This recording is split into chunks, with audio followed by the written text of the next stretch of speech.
Hello and welcome to another update video about ETH. Unfortunately, not much happened, not much happening at the moment. Consolidation, but consolidation after a rally is always good. It's not like it's breaking down again and getting rejected as the situation was here, for example, in July. So let's see if it's a little bit more sustainable this time. Ethereum hasn't broken above the descending price channel here on the daily chart yet. So I would pay attention to roughly the $1,890 area. It's obviously coming down day by day, this trend line. So, at some point we might talk about 1880, 1870. So it's just a level to watch, as a potential breakout, and the 1895 level, which is the 78.6 retrace here on the daily chart, just a resistance area, Fibonacci resistance. These are just levels to watch. At the moment, we are stuck just below the 61.8 retracement. As you can see here, it's respecting that golden ratio at the moment, $1,807, 61.8 retracement level measured from this high in July to the low that was made here in October. So that's obviously something to watch. These levels need to break. Next target for the bulls afterwards would be this July high, which was made at $2,030. And above that, the wave one high at 2,150 USD, and then we can take it from there. I think at that time, Ether might finally be outperforming Bitcoin. It's not really doing it at this stage. Let's take a look at the shorter time frame. We are going to zoom in just to this structure here, and it is quite boring. So there is not much more to add to previous updates. You will not have missed anything. So it's basically, Bitcoin is moving in a nice triangle. Ether here is a bit strange. It's not strange, it's just corrective mess, right? But it's not a nice contracting triangle or something.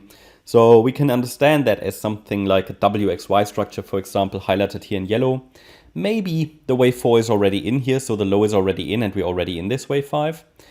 Wave 5 of 3, so we are in favor of one more extension higher in this third wave more directly. Yeah, in this, but okay, that I haven't got them on here in detail. But they would eventually, these 5 waves would complete this larger degree wave 1 on the daily chart. So we talk about these 5 waves. Okay, I will put that onto the daily chart as well, as I have done that on the Bitcoin chart. It gives you a better overview. But the idea is that in this current move up, which is a third wave, one more extension seems likely, seems reasonable, before we then come down in the larger degree fourth wave and to fulfill the fifth wave. And only that cycle will complete the larger degree wave 1 that I've got here on the chart.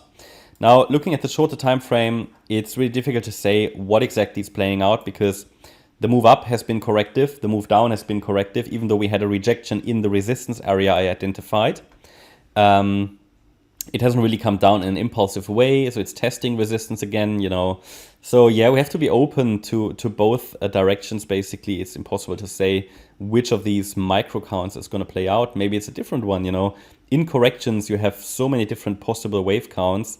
The wave count doesn't give you an edge in corrections. It's few things to mention. If we're really in a wave 4 correction, you normally should prioritize capital preservation over making profits. Profits are made in trending moves, so trading within this wave 4 here is typically not very helpful. Yeah, you might want to trade the large degree trend, okay, and then you just wait or you just scale in or something. So you normally don't want to trade within a fourth wave, so the micro count is actually not so important. So you should always prioritize capital preservation in a wave 4 over making profits, because they are made only in trending moves typically, or at least it is much less stressful in trending moves.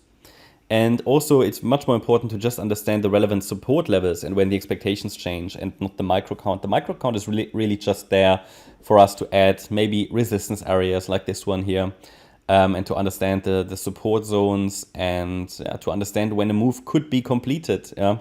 And after a move is completed, we are waiting for an impulsive move. For example, here, that was the low on Friday. The correction could have been completed, but we haven't got an impulsive move up.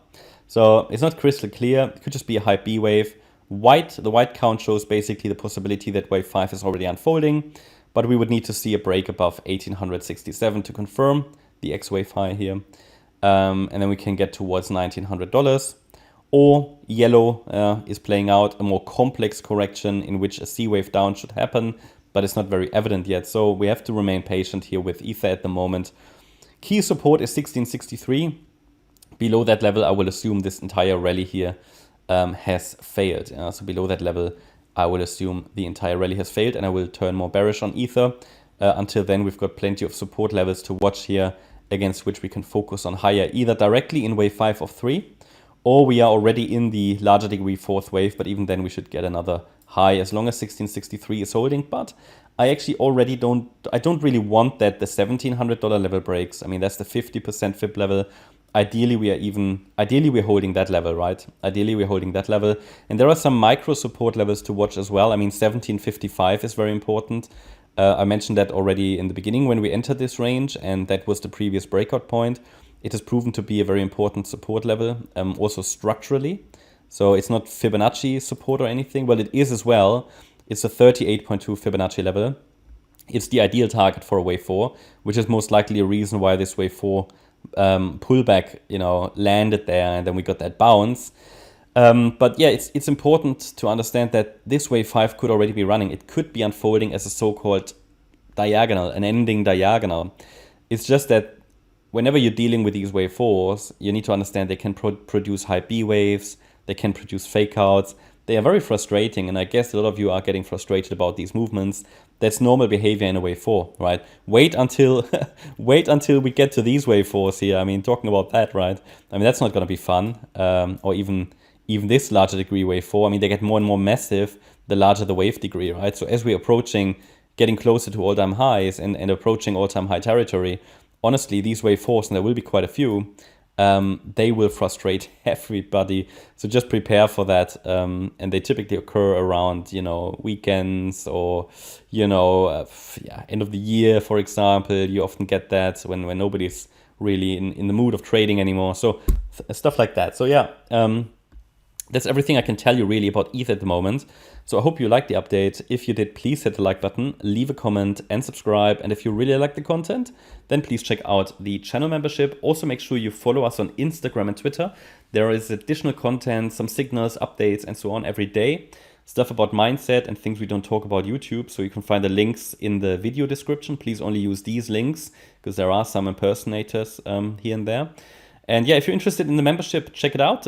Weekly live stream on Sunday, we do the next one, member live stream. Then you get access to Discord and Telegram, the chat rooms, educational content. And as a gold member, you get access to additional market updates. And also silver and gold members get access to all of our TradingView live charts. Thanks a lot for watching. Bye-bye.